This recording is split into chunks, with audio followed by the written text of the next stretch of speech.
Bem, pessoal, né? Como vocês bem sabem, nossa prova será segunda-feira e eu quero saber agora como eu posso auxiliar vocês. Se vocês estão com dúvidas, está tudo claro, tudo tranquilo, me contem um pouco. Estou ouvindo. Pode falar, Jadson.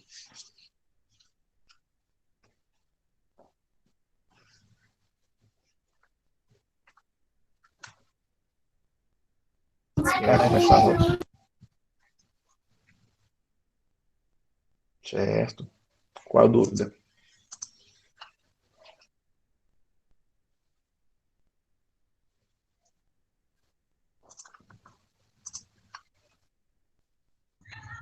Como ele permite para se conectar na internet, que eu estava respondendo a quinta questão e não entendi muito bem não, que eu estava lendo o capítulo 1 do livro e não entendi muito bem. Deixa eu ver aqui qual é a quinta questão.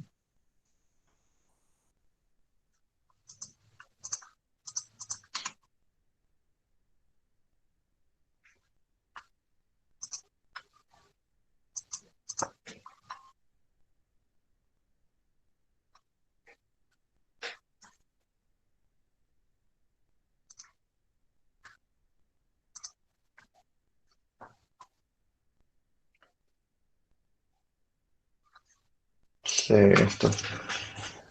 O que tu não entendeu exatamente nessa questão?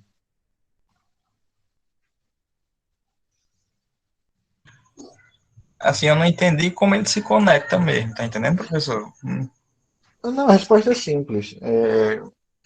Vocês sabem que os ISPs são provedores de serviço de internet e ele tem vários níveis, né? Deixa eu abrir aqui os slides. Compartilhar minha tela. Hoje é para tirar dúvida, Pedro. Hoje é tira dúvida, Pedro. Hoje é dia de bombardear o professor com as dúvidas.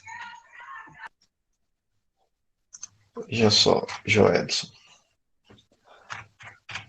Os ISPs eles funcionam de forma interconectada, né? Por isso que a gente fala, logo no começo do livro, você deve ter lido, que a internet ela é uma rede de redes. Por quê? Porque nós temos vários ISPs conectados entre si que formam o que é a internet hoje. Então, como que eles entregam a internet? Eles se conectam através de enlaces uns aos outros, né? Nós temos ISPs de diferentes níveis. Daí, um ISP local ou um ISP de nível 3 ele vende a internet para você, ou para mim, né? Para que a gente contrate um serviço de internet. Então, aqui, quando a gente pega a questão 5, né? O que são ISPs, né? São provedores de serviço de internet que têm uma estrutura de rede própria, que se interconectam com outros ISPs e eles permitem a conectividade de internet para a gente, né, para o usuário final, através de parcerias com outros ISPs, né, e nos ligam com enlaces até a nossa casa. Né, eles dão um enlace conectando o nosso computador, né, ao ISP que a gente está contratando de serviço. Beleza, Joedson? Beleza, professor. Ele fala do ISP, de um nível mais alto e um nível mais baixo, que o nível mais alto é conectado com todos eles do nível mais alto, foi assim que eu entendi. Não sei se estou certo. Isso. É porque nós classificamos os ISPs de acordo com o tamanho, né, e como eles interconectam uns aos outros. Por exemplo, um ISP local geralmente é aquele ISP que vai, vou mostrar aqui, né, que vai nos conectar à internet, tipo a CGV aqui de Saveiro, né, um ISP local, né? Jatel, a Brisanet, a gente pode classificar como ISP de nível 3, mas que ao mesmo tempo vem internet para a gente também.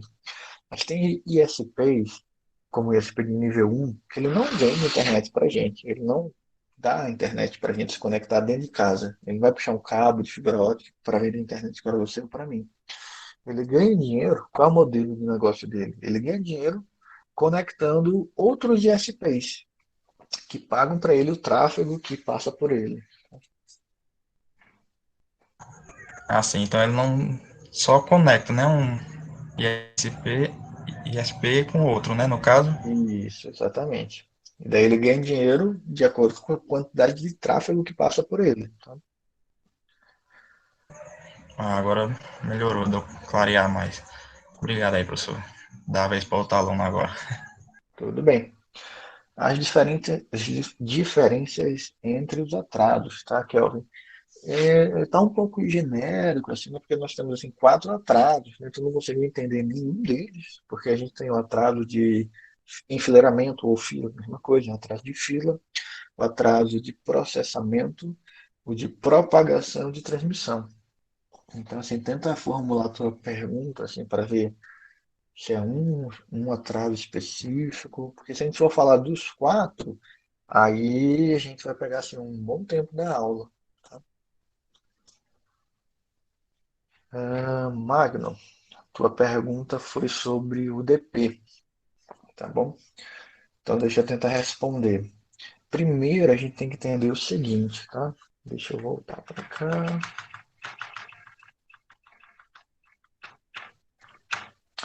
Nós temos 5 camadas, né? Camada de aplicação, transporte, rede, enlace física. Cada camada ela tem um papel específico, tá?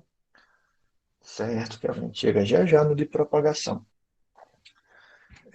Nós temos 5 camadas para tentar organizar o funcionamento da internet. Então, o que a gente tem dentro de cada camada? Protocolos, tá? Daí eu vou revisar rapidamente o papel de cada camada para que a gente foque na camada de transporte e eu explique a diferença entre o TCP e o UDP, ainda de uma forma introdutória, tá? Nós vamos ver em maiores detalhes o UDP e o TCP já no próximo capítulo. E no capítulo 3 a gente vai ver só protocolo de transporte, no capítulo 3. Então, de uma forma assim bem simples, a camada de aplicação é onde estão basicamente os aplicativos que a gente usa, as aplicações, tá? E elas precisam se comunicar entre si. Então elas vão criar mensagens, né? Vão transferir dados de uma aplicação para outra. E esse volume de dados, ele pode ser um volume muito alto, para 200 MB, 300 MB, 400 MB, hipoteticamente, tá? Daí, a gente não consegue enviar 300, 400 MB de uma única vez. O que vai acontecer? A gente vai precisar quebrar esses dados em pedaços menores. Quem faz isso é a camada de transporte. Ela quebra em pedaços menores e, ao mesmo tempo, ela, além de quebrar, ela meio que numera, assim, pedaço 1, 2, 3, 4, 5, para que esses pedaços sejam remontados do outro lado e entregues para a camada de aplicação. Vamos ver aqui. Ó. Deixa eu pegar uma caneta. Então, a gente vai ter uma quantidade de dados aqui, vamos supor aqui, ó, grande, gerado por essa camada de aplicação, ele vai quebrar em pedacinhos. Né? E, perdão, deixa eu apagar. Nós temos a grande quantidade de dados gerados aqui pela camada de aplicação. Vamos supor que isso aqui seja um exemplo de um conjunto de dados com 200 MB. E eu simplesmente, como programador, digo, olha, eu quero enviar esses 200 MB para esse IP aqui nessa porta. A camada de transporte, que é gerenciada pelo sistema operacional, vai se encarregar de quebrar isso aqui em pedaços menores e enviar pela rede cada pedacinho numerado, tá?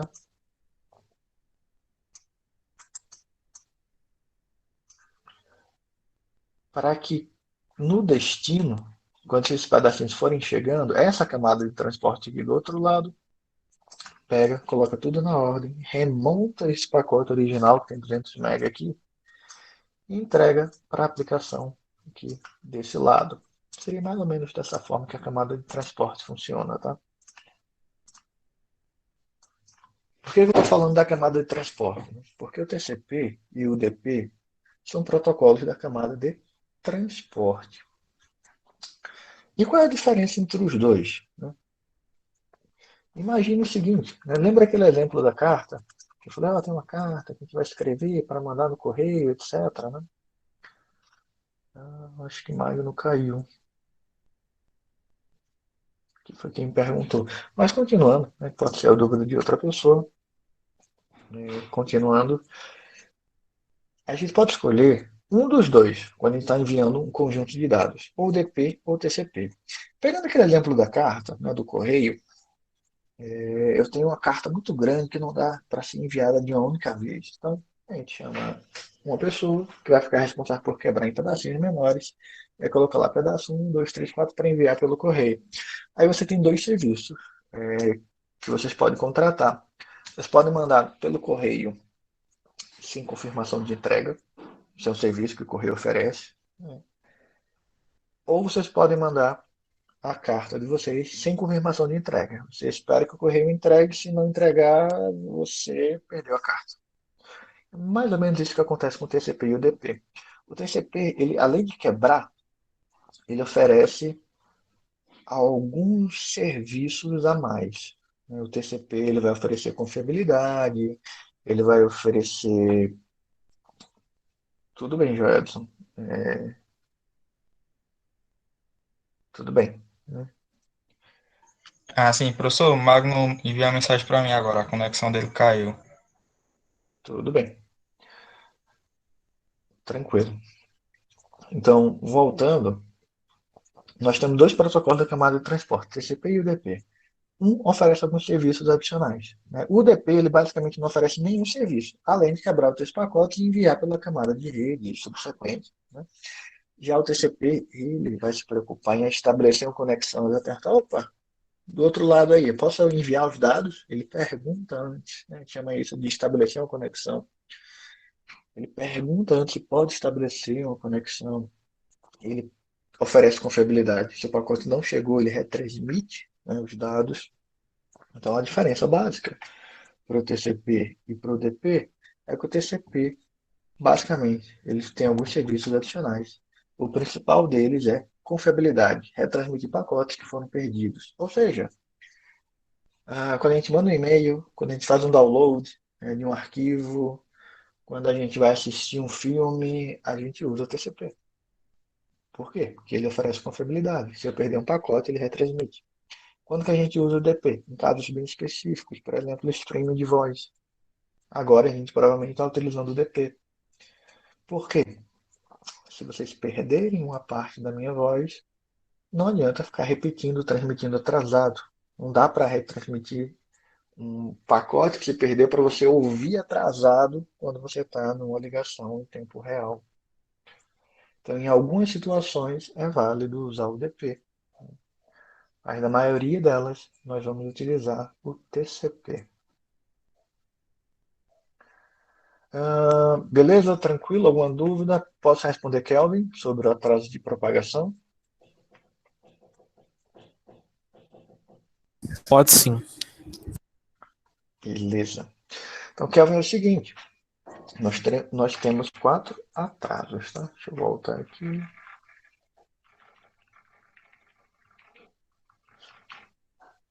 Atraso de transmissão, propagação, enfileiramento, processamento nodal. Provavelmente, tu está em dúvida entre propagação e transmissão, que são os mais próximos, tá? Vamos entender primeiro de transmissão. Daí, o de propagação fica mais simples para que tu entenda. Tá?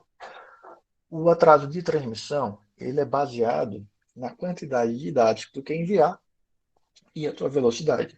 Vamos fazer uma analogia muito simples. Tu mora onde, cara? Em qual cidade?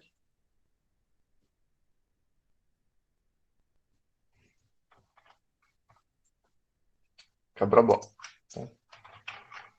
Aí você pode ir ó, de Salgueiro para Cabrobó. Deixa eu ver quantos quilômetros são. Acho que são 70, né?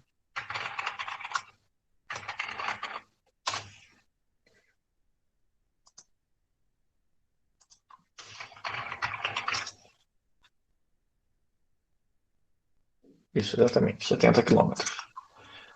Aí vê só, Kelvin. Digamos que isso é Vamos falar em termos de distância mesmo, são 70 quilômetros e tu tem uma taxa de velocidade. Você tem uma velocidade aí, e daí você tem a velocidade média, vamos relembrar o tempo do ensino médio, velocidade média de 35 quilômetros por hora, beleza? Vai demorar quanto tempo para chegar em Cabrobó? Saindo de Salgueiro, tá? São 70 quilômetros, né? Você está indo com a velocidade média de 35 quilômetros por hora. Você vai demorar quantas horas para chegar?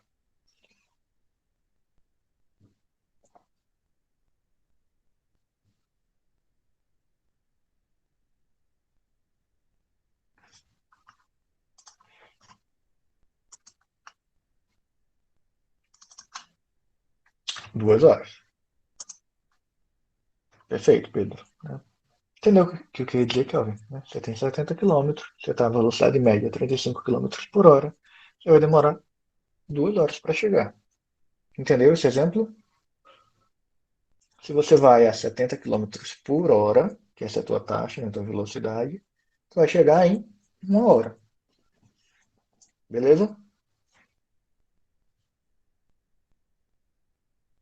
Sim ou não?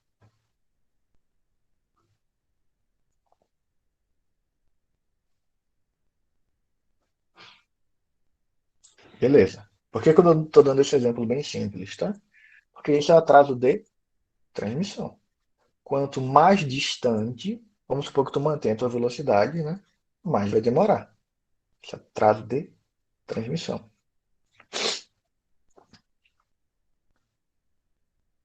Por que, que eu estou fazendo essa analogia falando que é atraso de transmissão? Se a gente pensar em quantidade de dados e a tua taxa de transmissão, esse aí faz sentido, tá?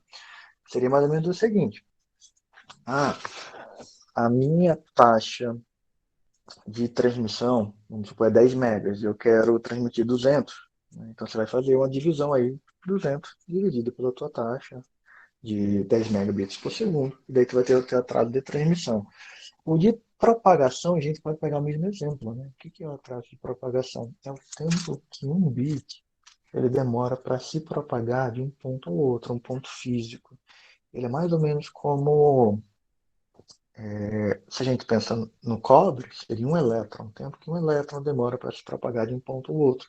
Ele precisa percorrer um caminho físico, ele precisa se propagar.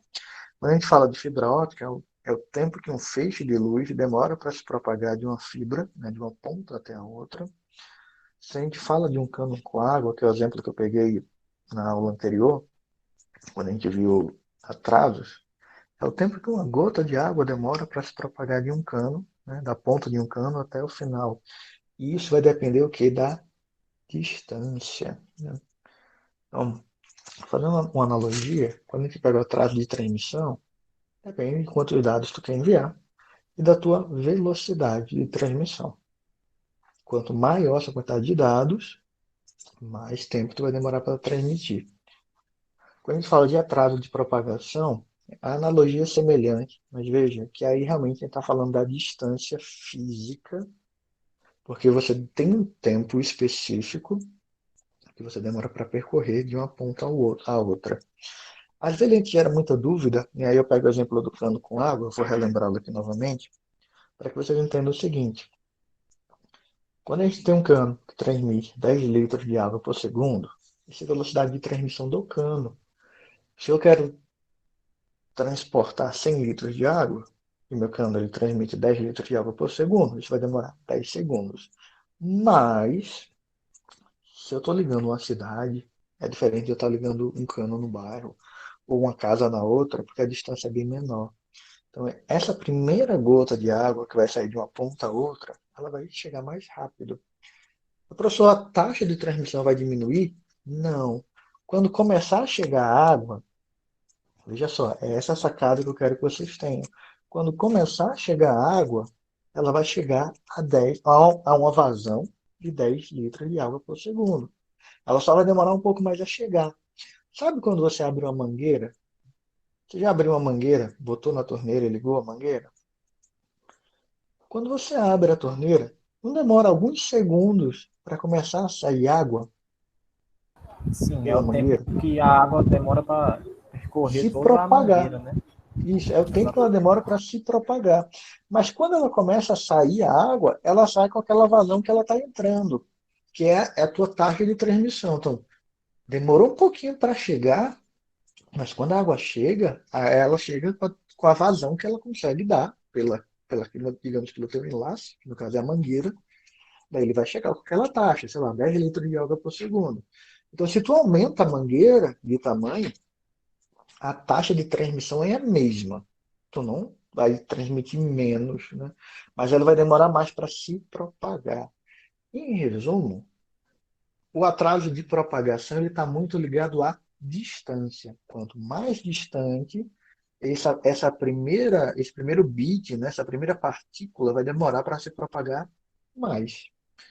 Mas o atraso de transmissão não tem nada a ver com a distância. O atraso de transmissão ele tem a ver com o quê? A quantidade de dados que você quer enviar e a tua velocidade, a tua taxa de transmissão.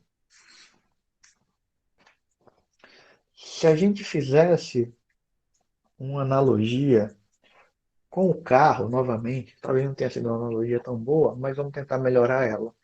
Imagine que tu tem uma pista que tu consegue transmitir, tu consegue botar 10 carros lado a lado e transmitir em paralelo 10 carros. Então pode chegar a 10 carros de uma única vez. Essa é a tua taxa de transmissão, tu consegue enviar 10 carros. Mas quanto maior a distância, mais vai demorar para esses 10 carros chegarem de uma única vez, né? Enfim, tentando resumir, atraso de propagação tem sua principal característica na distância. Quanto mais distante, mais demora para se propagar um bit.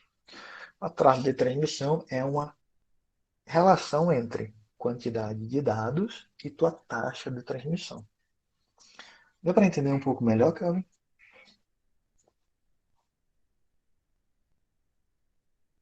Professor, o senhor pode falar um pouco sobre a camada física? Camada física é basicamente o que vai definir o que é um bit, né? O que é um bit 1, o que é um bit 0. Aí como que a gente define isso? Ausência e presença de sinal. E daí, e que a gente pode ir mais profundo ainda nessa definição. Quantos nanosegundos, microsegundos de ausência de sinal que vai representar um bit 0, um bit 1? Então, a camada física, é, ela tem que existir em todos os dispositivos porque eu preciso entender o que é um bit. Então, assim, o roteador implementa a camada física, os computadores da gente. Por quê? Porque a gente tem que entender o que é um bit. Então, a camada física é isso, é a definição do que é um bit.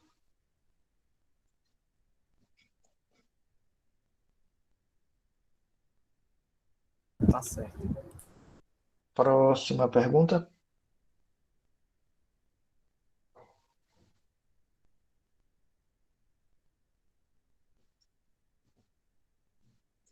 Sobre a questão do cloud, da computação em nuvem, o senhor pode falar um pouco? Posso, mas o que especificamente? Tem um monte de coisa. Tem algum ponto específico? E teve uma aula show de uma hora sobre cloud. Bom, aquela questão do modelo de serviço, eu não entendi Certo. muito bem. No caso, esses modelos de serviço, por exemplo, cada pessoa, cada plataforma ou cada serviço na computação em nuvem vão trabalhar com eles diferentemente ou eles trabalham em conjunto, um complementando o outro? Vamos lá. Primeiro, cloud é um conceito. Tá? A gente fala de computação na nuvem. Então, é basicamente um conceito que ele tem alguns pilares, como elasticidade, né, pagamento sob demanda. A gente não está executando no nosso computador. Vou dar um exemplo bem simples. Algumas décadas atrás, nós tínhamos os e-mails basicamente nos nossos computadores. A gente acessava o servidor de e-mail e baixava os e-mails para o computador da gente. A caixa de e-mail era muito pequena e daí a gente não deixava o e-mail na nuvem. Basicamente é o seguinte: se você consegue acessar algo de qualquer computador, desde que você tenha internet, então isso não está no teu computador, está na nuvem. Por exemplo, se o teu trabalho que você escreveu, fez o PowerPoint, o Word, etc., está no teu computador, né? Se o teu computador queimar, Se teu HD der problema e tu perde, tu não consegue acessar isso de lugar nenhum, é porque não estava na nuvem. Se tu colocar lá num serviço tipo OneDrive, é, Google Drive, é, G Drive, sei lá, é tudo Drive, né? Dropbox, que são serviços de armazenamento na nuvem, aí você não perde se tudo quebrar, porque está na nuvem. Então a gente tem essa ideia de nuvem, né, que é basicamente um serviço que é oferecido por um conjunto de computadores que estão em algum lugar que a gente não sabe onde, né, mas que oferece confiabilidade para a gente consegue acessar de qualquer lugar. Então essa é a ideia inicial de nuvem.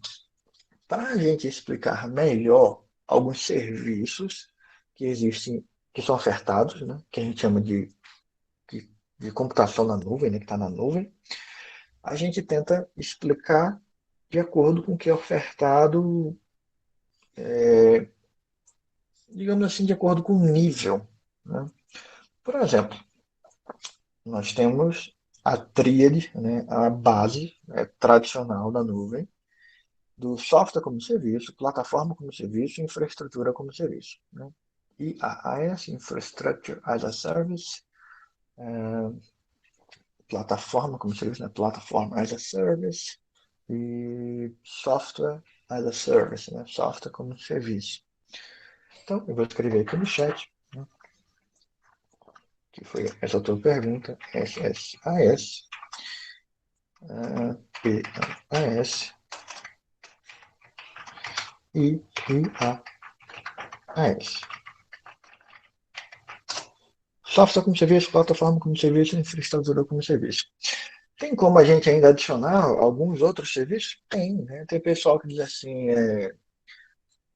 storage as a service, né? Armazenamento como serviço, né? Tem outras categorias. Essas são as três categorias assim tradicionais de serviços em cloud. Então vamos focar nessas três que são as mais utilizadas, foi o que eu expliquei para vocês naquela aula, e qual a diferença entre cada uma delas. Vou explicar agora de forma prática, tá? Se eu abro o Swap, tá? Eu vou abrir aqui o Swap, tá aqui, ó, o Swap aberto, as faltas de vocês, né? Eu vou passar rápido para vocês não ficarem olhando quem tem falta. Voltei aqui. Veja, eu consigo acessar o Swap de qualquer lugar, concordam? De qualquer lugar que eu tenha internet, em um dispositivo, obviamente conectado na internet, eu consigo acessar o Swap. Vocês também. Vocês têm que concordar comigo que a gente não consegue modificar o swap. A gente consegue inserir dados, ler, mas como ele funciona, a gente não consegue programar. Concordam? Sim. Então, isso é um software como serviço. A gente tem uma limitação que a gente apenas pode utilizar esse software. A gente não modifica, a gente não vê o código-fonte, tá? Então, isso é um software como serviço. Bom, o Google oferece uma ferramenta assim fantástica, que é o Colab. Vou mostrar aqui para vocês, para quem não conhece, é o Google Colab. Só um minuto. Carregando aqui. O Colab. Deixa eu modificar. Ah, deixa eu pegar um exemplo aqui de um dataset chamado Iris. Então, veja só, estou mostrando aqui para vocês, ó. Isso aqui é um dataset de uma das aulas de inteligência artificial, né, que eu ministro. Então aqui a gente tem o dataset Iris. Veja, esse aqui é o Colab, é um site. Se vocês abrirem lá, colab.research.google.com, você já consegue programar aqui, sem precisar instalar nada, vocês começam a programar em Python. Show de bola. A gente já consegue importar as bibliotecas, né? A gente roda aqui, já importa as bibliotecas. A gente consegue se comunicar com as bibliotecas do Scikit-Learn. Então aqui eu já consigo importar um dataset. Deixa eu rodar aqui. Aqui está com erro porque não tem a variável iris. Deixa eu ajustar aqui. E aqui eu estou pegando o wine, mas eu vou mudar. Vou pegar, colocar iris. Então aqui eu importei dataset iris. Daí eu consigo visualizar aqui como é o dataset. Eu consigo plotar gráficos para correlacionar aqui features, vocês vão aprender isso em inteligência artificial, tá? Eu consigo usar aqui o pandas para descrever, né? Eu chamo a função aqui describe, para descrever meus dados. Então eu tenho média, percentil, mínimo, máximo. Consigo criar instanciar classificadores como Random Forest, Perceptron, que é uma rede neural, SDC. Daí eu consigo classificar esse dataset, enfim. Não vou dar aula de inteligência artificial para vocês agora. Mas o que é legal disso aqui? Tá? O legal disso aqui é porque eu consigo programar na nuvem. Isso aqui não está rodando no meu computador. Eu posso deixar isso aqui rodando na nuvem horas e desligar até o meu computador e abrir isso aqui depois. Ou eu posso rodar de um celular. Então isso é muito legal, porque eu posso não ter uma máquina com capacidade suficiente de processamento, mas eu posso usar na nuvem. Eu estou programando aqui. Então isso aqui é uma plataforma como serviço, onde eu consigo programar. Mas veja só, eu ainda tenho uma certa limitação aqui. Porque eu não acesso a máquina, eu não acesso o servidor, eu não sei em qual servidor está rodando, eu não consigo gerenciar a memória, eu não consigo gerenciar o processador, eu não consigo instalar um programa, mas eu consigo usar para programar em Python. Funciona super bem. Então isso aqui a gente chama de plataforma como serviço.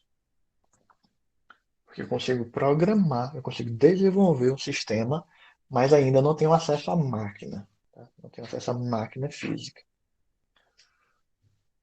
Ah, quando a gente vai para infraestrutura como serviço, né, Infrastructure as a Service, né, deixa eu ver se eu tenho acesso aqui numa máquina. É, não, formatei meu computador, ainda não instalei novamente. Mas seria basicamente o seguinte, né, quando a gente instancia uma máquina virtual, é basicamente isso, uma infraestrutura como serviço, é uma máquina que eu vou ter acesso. E quando eu falo de máquina, eu estou me referindo a uma máquina com disco, com um processador específico, com um sistema operacional específico, com não só uma plataforma como serviço, onde eu tenho uma certa limitação, mas se eu quiser, eu instalo um compilador Python, eu instalo um compilador C, e daí eu vou programar no que eu quiser, eu instalo o que eu quiser na máquina, eu tenho total controle sobre aquela máquina. Ela é realmente uma máquina remota, com memória, um limite de memória, processador, e onde eu posso instalar um banco de dados, ou qualquer outro programa que eu queira. Tá? Então tem essa diferença de níveis de serviço que são oferecidos, tá? Entenderam? Ficou um pouquinho mais claro? Aham.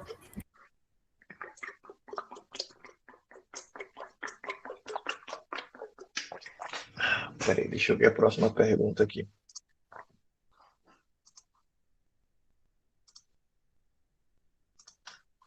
Hum,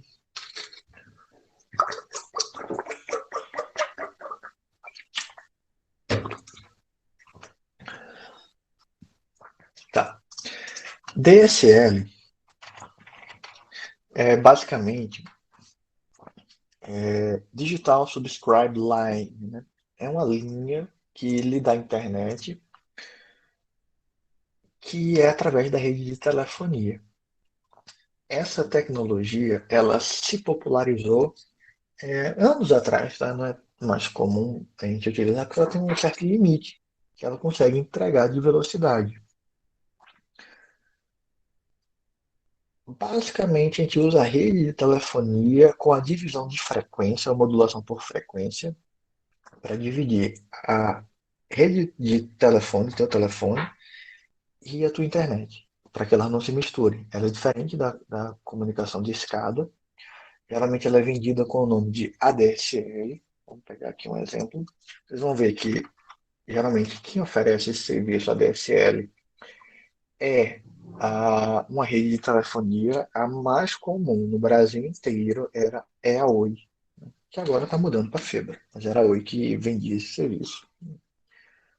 Antiga Telemar. Eu provavelmente nem lembro que a Oi era Telemar antes, mas agora é Oi. Tá? Daí, pessoal, deixa eu achar uma foto aqui bem legal, que quando chegava o cabo de telefone, a gente fazia assim, ó. A gente conectava na tomada esse divisor aqui. Ele ainda vem, né? Esse divisor aqui, ó. Tinha aquela tomada do telefone, a gente conectava isso aqui, né? Talvez vocês não conheçam esse tipo de tomada, talvez sim. Cada vez é mais raro. A gente conectava isso aqui na tomada, a tomada que a gente conectava geralmente o telefone, e aí ele vinha um divisor para o telefone e para o ADSL aqui. Daí a gente fazia uma coisa chamada multiplexação por divisão de frequência, onde a gente reservava uma frequência para o ADSL, o A vendia assíncrono. Por que assíncrono? Porque a tua velocidade de download e a de upload eram diferentes. Então eu chamo de ADSL, assíncrono. E tu colocava o telefone, que daí tu podia fazer uma ligação, estar conectado na internet sem problema algum. Eu não me recordo exatamente a velocidade máxima que a gente consegue chegar com a DSL, mas eu me recordo a velocidade que a Oi oferecia anos atrás, que era em torno de 15 megabits por segundo. Né? Não sei se é possível ofertar mais do que isso, mas esse era o limite que a Oi tinha com a DSL, isso eu lembro claramente. E essa foi uma das primeiras tecnologias que surgiram após a comunicação de escada. Né? Lembrando que na comunicação de escada a gente tinha uma velocidade de 56 kbps. Já no FTTH, é Fiber to Home. É... Opa, adicionar Daniel aqui na chamada. Então, é um acrônimo para. Deixa eu só tirar a foto de Daniel. Cadê o swap?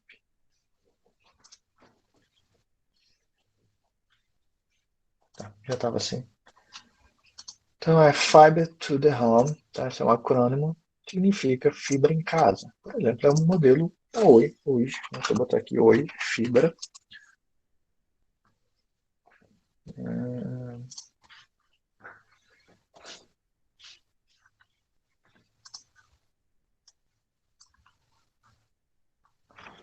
Então, é um modelo que nós temos aqui de fibra diretamente na nossa casa. Aí como que acontece, né? Como é que funciona? Nós vamos ter aqui um roteador que vai receber na nossa casa um cabo aqui de fibra ótica diretamente. Né? Cadê? Esse cabo azulzinho aqui de fibra ótica diretamente na nossa casa. E daí ele distribui para a RJ45. Então aqui nós temos um modem que está recebendo a fibra, conectando aqui um RJ45, né, o cabo de rede, cabo de par trançado, conectando aqui num ponto de acesso, num roteador sem fio, para que ele distribua. Tá? A gente tem, deixa eu ver aqui, não, se não, aqui, a gente tem um conector de fibra aqui, ó. Então quando a gente fala de fibra to the home, FTTH, a gente está falando basicamente de uma fibra que chega diretamente na tua casa. É diferente do que algumas operadoras fazem, por exemplo. A gente tem fibra ótica no backbone, né, no núcleo da rede, e daí, em alguns lugares, aqui em Salgueiro ainda, alguns operadores não puxam a fibra direto para a tua casa. Eles estão conectados em outro ISP através de fibra, mas eles não têm a estrutura de fibra para distribuir até a tua casa. Então, o que, que eles fazem? Eles começam a passar cabo de rede, aquele Ethernet, né, de par traçado, pelos postes, etc., e vão passando até chegar na tua casa. Isso não é a melhor solução, porque ele sofre muita interferência. Tá? Deixa eu mostrar um videozinho para vocês, tá? Só para vocês materializarem, né, o que, que é uma fibra ótica, né, como é que funciona.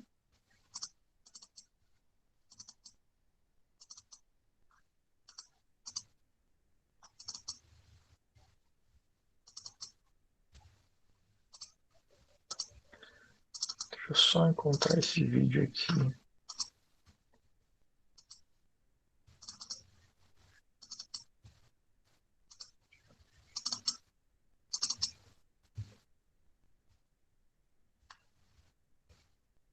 Aqui.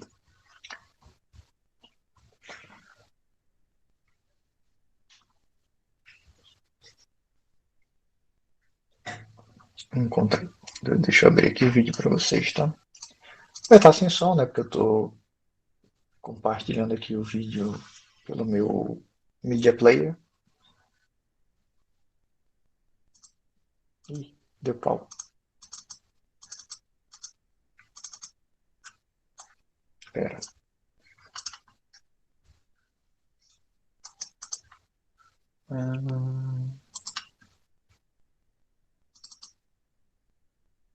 Agora foi. Então aqui, esse vídeo ele é bem legal, que ele mostra como é a fibra, né? O que é uma fibra? Aí ele vai mostrar como crimpar uma fibra, né? A gente usa esse termo em rede, né, quando a gente vai colocar um conector na fibra ótica ou no cabo de par trançado.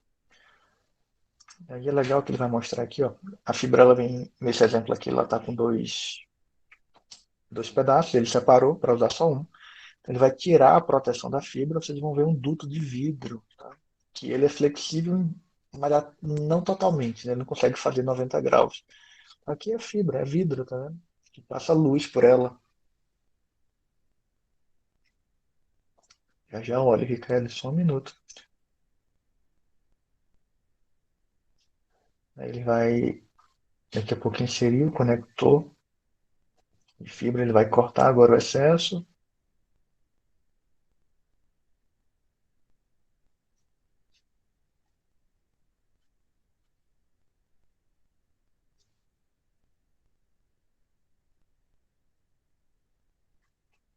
Aí ela ficou do tamanho ideal.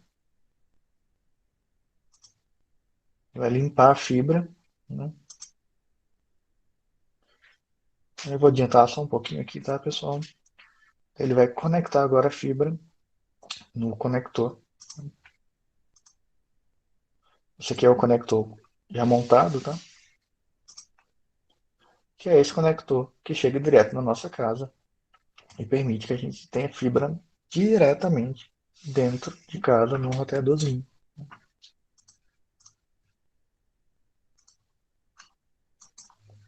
Depois eu passo esse vídeo para vocês, o link, tá? Então essa é a diferença, né, de ADSL para, deixa eu botar aqui para o chat, do ADSL para fibra na nossa casa, tá? Deixa eu ver. Professor, Nathanael pediu para avisar o senhor que ele está com problema de internet. A internet dele está só caindo. Por Certo. isso que ele nem conseguiu acessar direito. Tudo bem. Deixa eu tirar a falta de quem entrou agora. Pronto, falta é retirada. Beleza, próxima pergunta.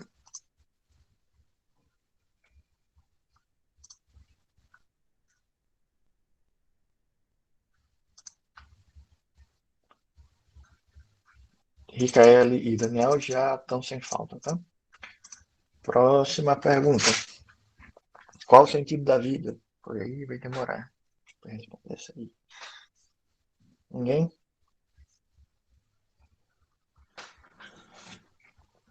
Já pode fazer a prova. Professor, aquela questão do PPP, ele também é um protocolo ou eu estou me confundindo? Do que não entendi. O PPP e o Ethernet. No caso, o PPP também seria um protocolo. São protocolos também. Seria um protocolo. Não, o Ethernet eu sei, mas seria um protocolo também. Também, são protocolos da camada de enlace. Próxima pergunta.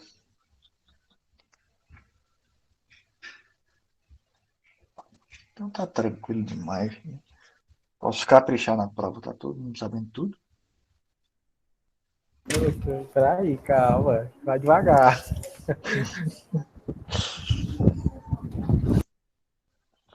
Não, mas fiquem tranquilos, eu não reprovo ninguém não. A prova está tranquila? Muita questão objetiva? Fiz não ainda, vou fazer.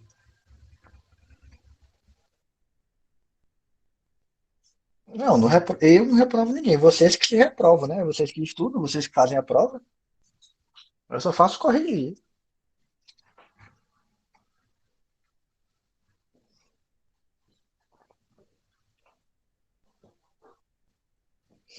E aí, gente?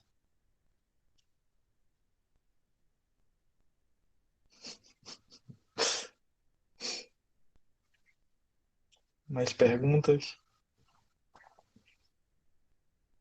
Foram poucas perguntas hoje.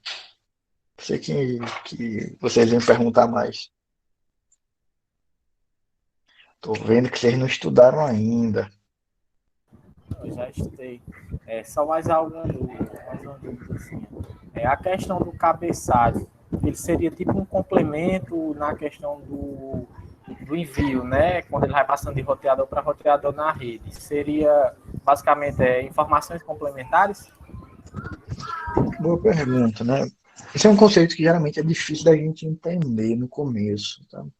Um cabeçalho são informações adicionais que a gente coloca no pacote que a gente está enviando, que são essenciais para que esse pacote trafegue. De uma forma bem simples, a gente faz o seguinte, olha. Lembra aquele exemplo foi Natanael? Que eu falei assim, olha, lembra que ele vai escrever uma carta para Joelma lá do Calypso, show de bola, né? Aquela carta muito grande. Lembram disso? Vamos pegar Sim, esse carta exemplo, de esse foto. exemplo hipotético. Me responde o seguinte, ele vai ter que quebrar a carta em vários pedaços, né? Para que ela seja remontada, a gente precisa fazer o quê? Juntar Do esses outro lado. pedaços. Precisa o quê? Juntar esses pedaços. Juntar. Mas como que a gente junta? Então acho que eu compreendi. No caso, os cabeçalhos servem para informações adicionais ao pacote, para poder fazer a identificação na hora de juntar o pacote completo. Isso é um dos cabeçalhos, esse é um dos campos, por exemplo, do TCP, que a gente vai numerar os pacotes. Agora imagine o seguinte, pessoal, veja só, pensem comigo. Né? Você tem a carta, certo? Olha que analogia legal. Né? Você tem a carta, que é o texto. Você pegou lá o papel ofício A4 e escreveu. A4. Mas você quebrou a carta em dois pedaços, certo? Aí você bota dentro de um envelope. Dentro desse envelope, você bota assim, pedaço 1, certo? Mas quando tu vai, e bem grande, um bem grande, né? Tu vai poder enviar pelo correio assim, dentro do envelope, esse um bem grande lá no envelope, do lado de fora? Sim ou não? Não. Não. O que tu vai fazer para enviar pelo correio? Fazer outro? Bota dentro de outro envelope. Isso, exatamente. Aí dentro desse outro envelope, tu vai botar o quê? O CEP, a rua, etc. Veja só, tu já tem dois envelopes, agora são dois cabeçalhos, percebe? Você teve a mensagem original, daí tu adicionou um cabeçalho adicional, que foi, por exemplo, a numeração. Parte 1, parte 2, parte 3. Foi um ou outro envelope que você botou. Você pegou a mensagem, botou dentro do envelope, botou assim, parte 1. Mas você não pode enviar pelo correio, porque não é o padrão que o correio opera. Aí, para isso, você botou dentro de um outro envelope, que foi agora o envelope do correio. Vamos supor que agora a gente está na camada de rede já, você botou o IP. Daí, quando a carta chega do outro lado, ele vai abrir o primeiro envelope e jogar fora, porque aquilo ali era só importante para que aquela carta chegasse no destino. Aí, quando ele abrir, vai estar assim, parte 1. Eita, tem parte 1. Vou esperar a parte 2. Ele vai pegar a parte 2, parte 3. Ele vai rasgar também o envelope para tirar a mensagem, montar e entregar para a camada de aplicação. Isso é um exemplo bem simples, tá? De cabeçalho, que a gente chama isso de encapsulamento. Né? É como se a gente botasse uma mensagem adicional e englobasse o que estava dentro. Por exemplo, veja que aquela mensagem, para ser enviada pelo correio, pegou o cabeçalho da camada de transporte, que era parte 1, parte 2, parte 3, parte 4, e pegou a mensagem, que era o que a camada de aplicação ia ler. Então, assim, os cabeçalhos, basicamente, são. Os cabeçalhos são a representação do protocolo. Eu vou mostrar aqui para vocês um exemplo, para ficar um pouco mais palpável na área de redes, HTTP, cabeçalho. Então, todo pacote que eu envio HTTP, ele tem que seguir esse cabeçalho aqui, ó. Deixa eu mostrar aqui para vocês, tá?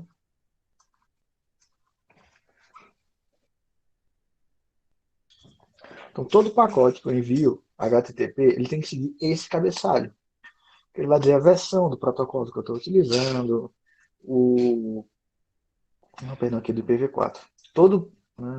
Achei que era do HTTP. É esse serve. Esse aqui é o cabeçalho do IPv4. Ele vai dizer a versão do protocolo IP, utilizando IPv4, IPv6, o tipo de serviço, que é um campo que não é utilizado, o tamanho total do pacote, algumas flags, caso eu quebre o pacote em pedaços menores, o TTL, que é esse campo que a gente vê aqui, ó. Vê que legal. Quando a gente faz o ping, né?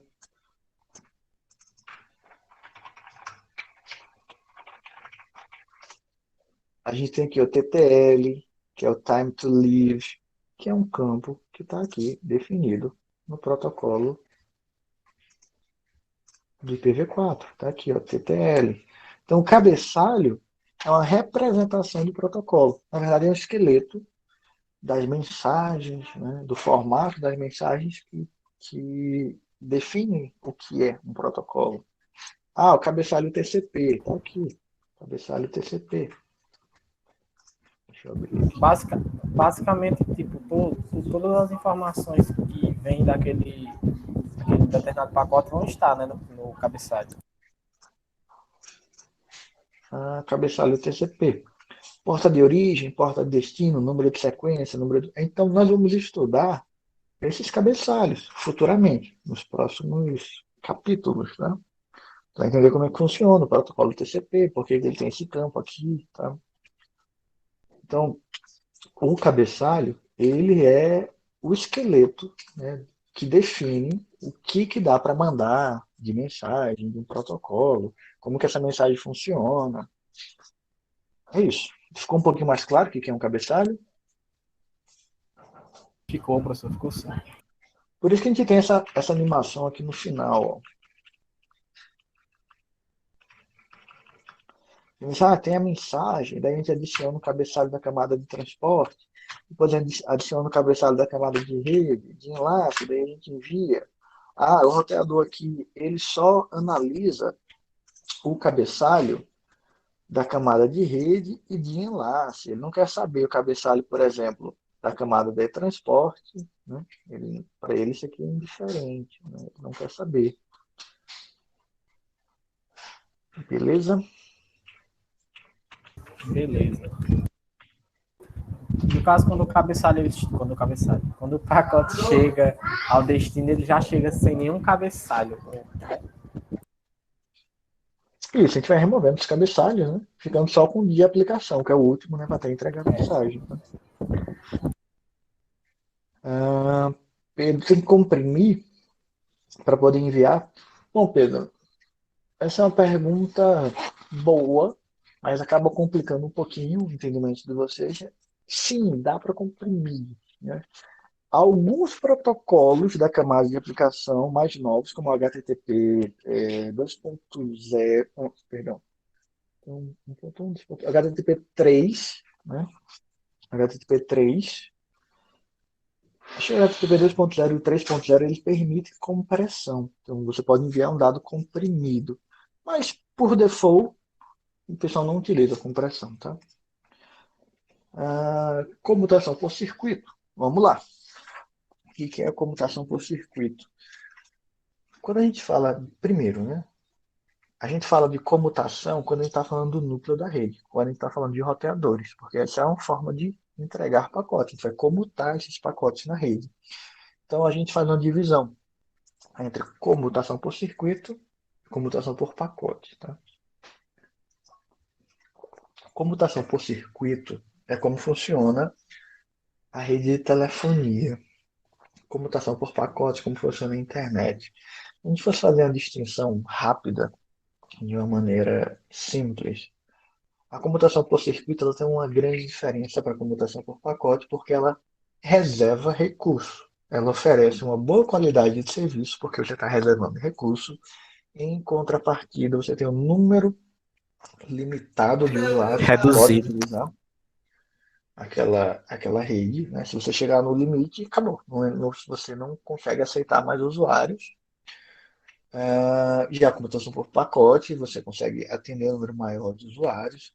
Você consegue utilizar melhor aquele recurso. Por que você consegue utilizar melhor? Porque como você não reserva, você não tem, por exemplo, Deixa eu ver como que eu explico isso. Fazendo analogia com a pista, que você consegue dividir em 10 faixas, né? Eu posso reservar uma pista para você, né, vindo da tua cidade, né, se não me engano, Parnamirim, né, de Parnamirim para Salgueiro, e daí eu digo, olha, está reservado para ti. Por que isso é ruim? Você pode não estar necessariamente andando nessa pista, mas ela está reservada para ti. Já na internet, como eu tenho um compartilhamento dinâmico e contínuo, ali está sendo utilizado por todo mundo o tempo todo de uma maneira compartilhada. Se não cabe um carro, vai duas motos, digamos assim, fazendo analogia, né? Mas está sendo sempre utilizado. Agora você não consegue reservar recurso, né? Então você não tem como garantir que você vai ter aquela velocidade sempre disponível.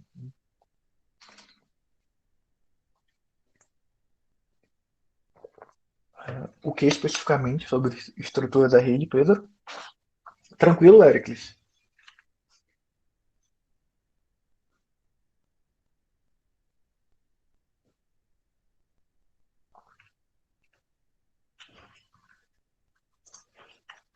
Falar de estrutura da rede, assim, de maneira geral, é uma coisa muito ampla, mas eu vou tentar falar um pouquinho aqui, né, do que a gente tinha visto, né, aqui de estrutura da rede aqui.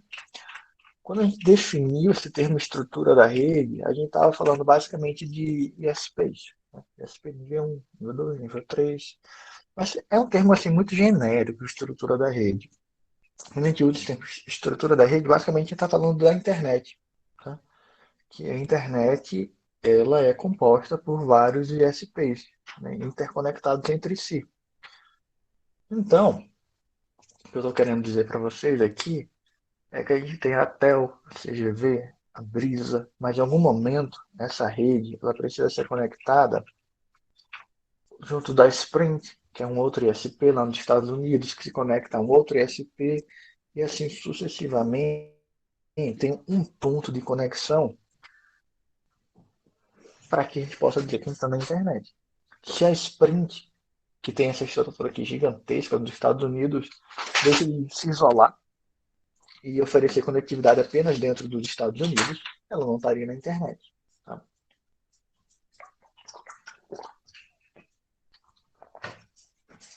Então, quando a gente fala de estrutura da rede, basicamente a gente está falando de ISPs que possuem níveis diferentes.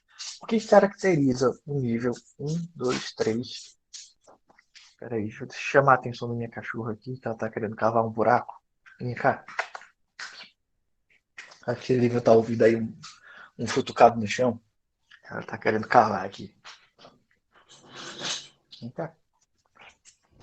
Pronto, se acalmou. Voltando aqui, quando a gente fala de estrutura da rede de uma forma simplificada, a gente entende que tem borda e núcleo, que no núcleo nós temos roteadores e que basicamente nós temos ISPs. O que tem dentro do ISP? Roteador. Então ele é dono da rede dele, né? Ele é dono dos roteadores que está dentro do ISP que ele estruturou. Daí ele conecta esse conjunto de roteadores com outros ISPs, né, que possuem um outro conjunto de roteadores. E isso a gente chama de internet. De acordo com o tamanho e a função desse ISP, a gente caracteriza ele como nível 1, nível 2, nível 3, ISP local.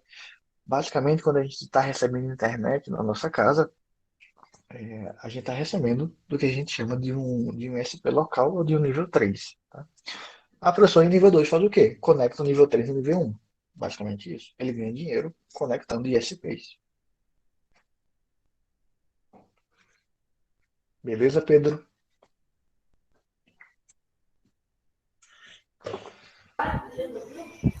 Professor, não é uma dúvida, mas tipo, no modelo peer-to-peer, a definição que vem à mente.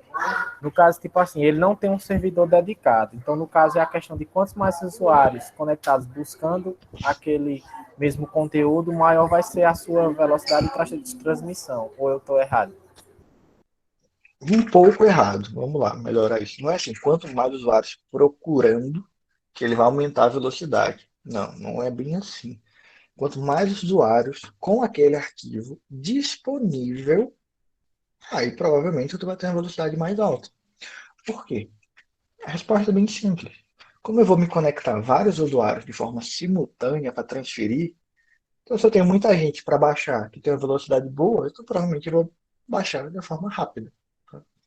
Ah, cada um tem 10 kilobytes para me oferecer. Então, se eu tenho 10 peers a 10 kilobytes, 20 kilobytes, vou baixar aí a 200 kilobytes por segundo. Mais ou menos isso.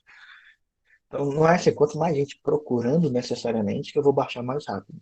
É quanto mais gente com aquele conteúdo.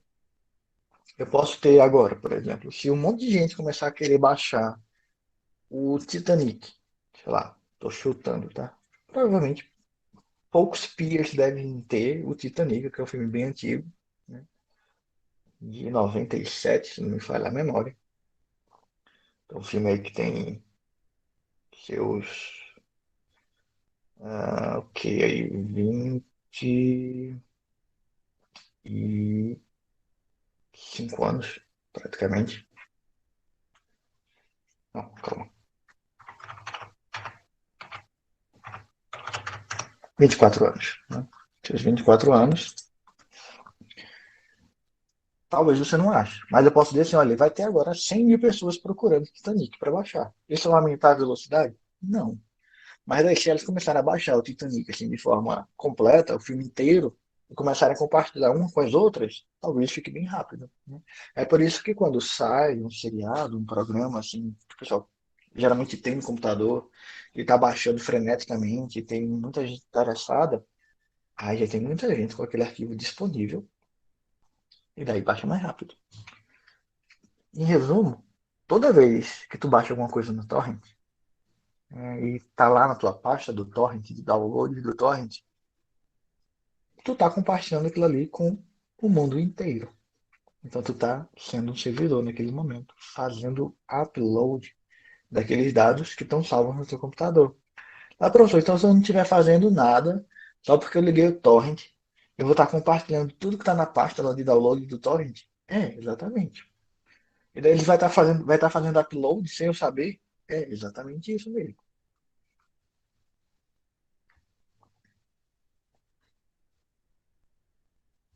Beleza? Entendi, professor. Aham, beleza.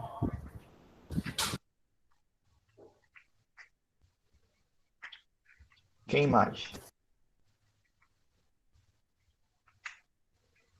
Mais perguntas? Eu acho que no momento minhas dúvidas eram essas. Professor, quando vai chegar a vacina? Não sei responder essa pergunta, é muito difícil. Professor, o IETF, que é no caso ele vai ser responsável pelo estudo, o desenvolvimento e a aplicação dos padrões, né? No caso, os protocolos na internet. O IETF ele tem uma missão muito clara: tornar a internet melhor. Basicamente isso. Então ele Uhum. tenta fazer isso através da criação, manutenção, melhoria de protocolos. Em geral. No caso, esses protocolos, eles primeiramente são RFCs, né? Isso. A gente tem Que um contém a descrição. rascunho, que a gente chama de draft, né, que é uma proposta. Essa proposta ela é discutida dentro da comunidade. Depois que ela é discutida dentro da comunidade, ela pode vir a se tornar um RFC. E quando se torna um RFC, ela é um padrão, né? É um protocolo definido, realmente foi padrão de fato. Mas isso não quer dizer que ele vai ser adotado. Tem um outro passo ainda, é o pessoal realmente adotar aquele protocolo. Nós temos várias RFCs que estão lá, mas não foram adotadas de fato, né? Então depende da indústria pegar e realmente adotar aquele protocolo. Por exemplo, para transmissão sem fio, o padrão de fato é o Wi-Fi. Não é padronizado pelo IETF. Entendi, professor, entendi. Beleza. Os principais protocolos são o TCP, o IP, o HTTP e o DP, né? Assim, basicamente. Ou tem Pô, é mais algum? difícil. É difícil a gente definir assim, os principais, mas assim, se a gente fosse destacar, com toda certeza, o IP, Porque sem ele não tem como a gente ter conectividade. É tanto que o modelo de referência que a gente usa, a gente chama de modelo TCP/IP, que são dois protocolos Aham, muito importantes, né? O TCP da certo. camada de transporte e o IP da camada de rede. Mas assim, a gente pode dizer que assim, protocolos bem famosos, muito utilizados constantemente, é o HTTP, porque todo mundo usa para abrir página web, Isso. TCP, porque todo mundo usa também, porque se você vai abrir uma página web, obrigatoriamente tu usa o TCP. World Wide Essa é Web. uma afirmação um pouco complicada para explicar agora, mas por padrão a gente usa o TCP praticamente em tudo, né? Quando a gente estiver estudando camada de transporte, eu abro um pouquinho mais a mente de vocês, mas é basicamente isso, né? De forma simplificada, de acordo com a aplicação que eu estou utilizando, eu vou escolher o TCP ou o DP, e a maioria escolhe o TCP, tá? Daí, é, IP é muito importante, né, sem dúvida, porque é impossível você não usar o IP na internet. O TCP, o UDP, o HTTP, pode destacar como o DNS, né, o DHCP, são protocolos assim, importantíssimos.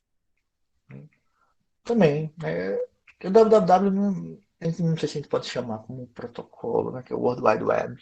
É mais um sistema, não é bem um protocolo.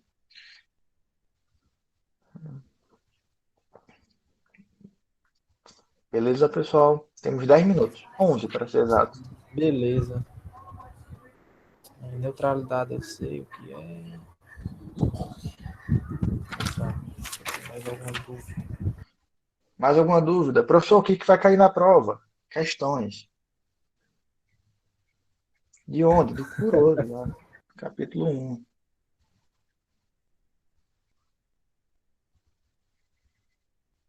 Só a questão de multiplexação, né, tipo, é a transmissão de, como é que eu posso dizer, de mais de um sinal em um mesmo meio físico, né? Isso. Eu não vou cobrar de vocês agora. Pode ser que caia alguma coisa. O que é FDM, TDM? Mas eu não vou explicar agora, não vou pedir para que vocês expliquem agora o que é multiplexação, porque a gente vai ver isso ainda, né? No capítulo 3, a gente vê o que é multiplexação, demultiplexação, em maiores detalhes. Eu não vou pedir para que vocês definam o que é multiplexação, mas eu posso pedir para que vocês definam qual a diferença entre FDM e TDM. Certo. FDM é na questão de frequência, né? A divisão de frequência. E Isso, o TDM é pelo tempo, né? Dividir o isso, tempo. perfeito. E aí, pessoal, o que mais? O que mais vocês me contam de dúvidas?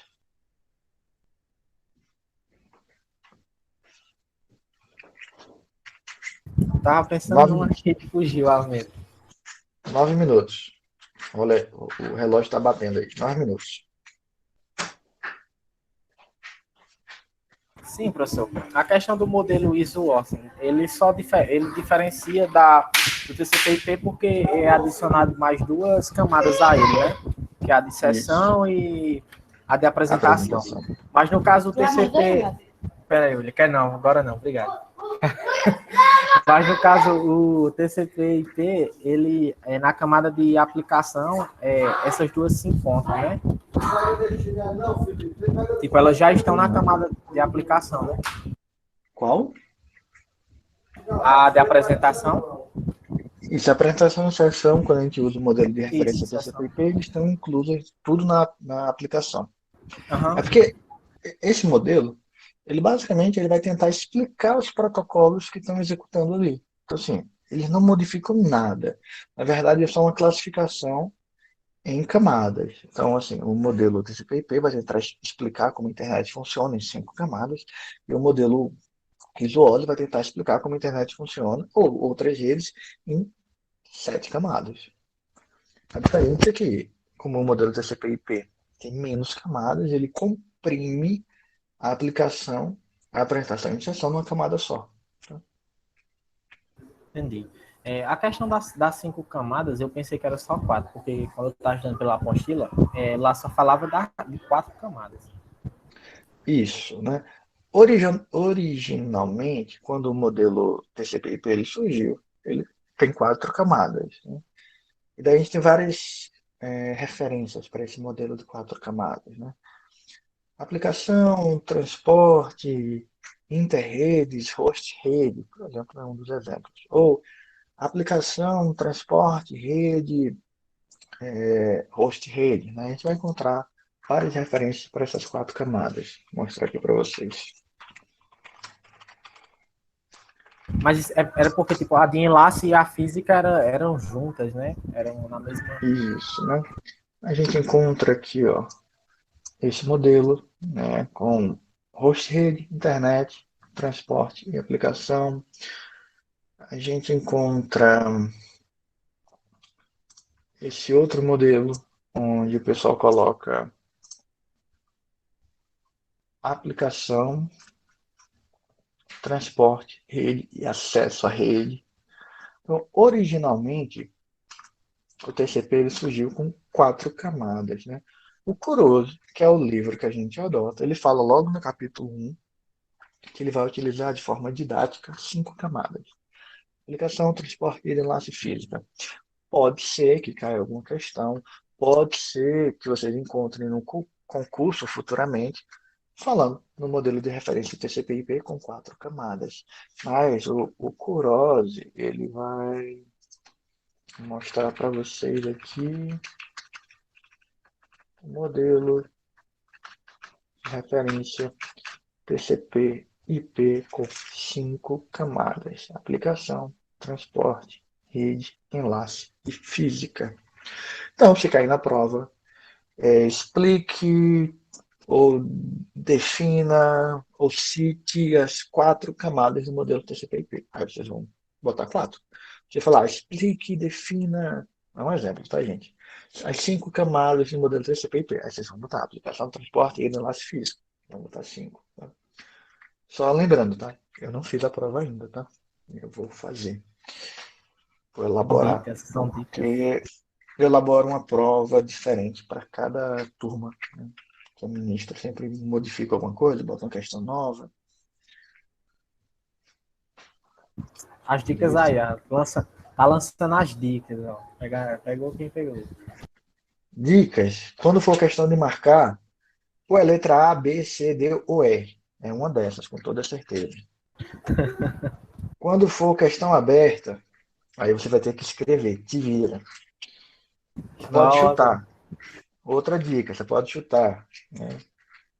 Pode botar A de amém, D de Deus, C de Cristo. Aí você pode ficar à vontade aí para escolher qual é a letra. Mais Criativa essas perguntas? respostas, né? Mais perguntas?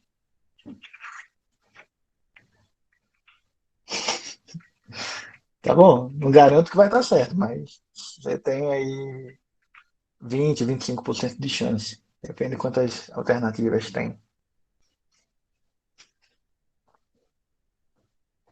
Eu acho que minhas dúvidas são essas.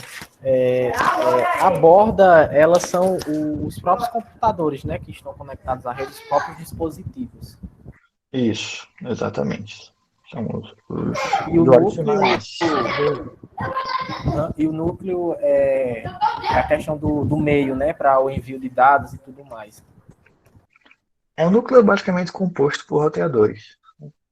Isso, a função dele pelos roteadores, né? Aí faz o envio para os que estão na borda. Beleza, gente? Mais Beleza, alguma? professor. Por mim é isso. Hoje aqui, então, vamos interromper a nossa gravação para a nossa apresentação. Então, desejo a vocês uma boa prova na segunda-feira. Tá? Recapitulando, né, que eu já tinha falado, a prova vai ser no Google Forms. Tá? Eu vou liberar a prova meia hora que vocês pediram, não foi? Antes da prova, 6h30. Isso. Aí vocês vão ter 2 horas aí para fazer a prova, 6h30 até 8h30. Exatamente. Então, Beleza, bons professor. estudos Se vocês quiserem postar alguma dúvida lá no Classroom, fiquem à vontade, né? Não, a prova no máximo, viu, Pedro, é em dupla. Você e Deus. Né? Tirando isso, nada mais é permitido. Né? Pode ser também. Beleza. Então, boa prova aí para vocês, pessoal. Uma boa aula e um bom descanso em breve. Até mais. Beleza, professor. Boa noite. Boa noite.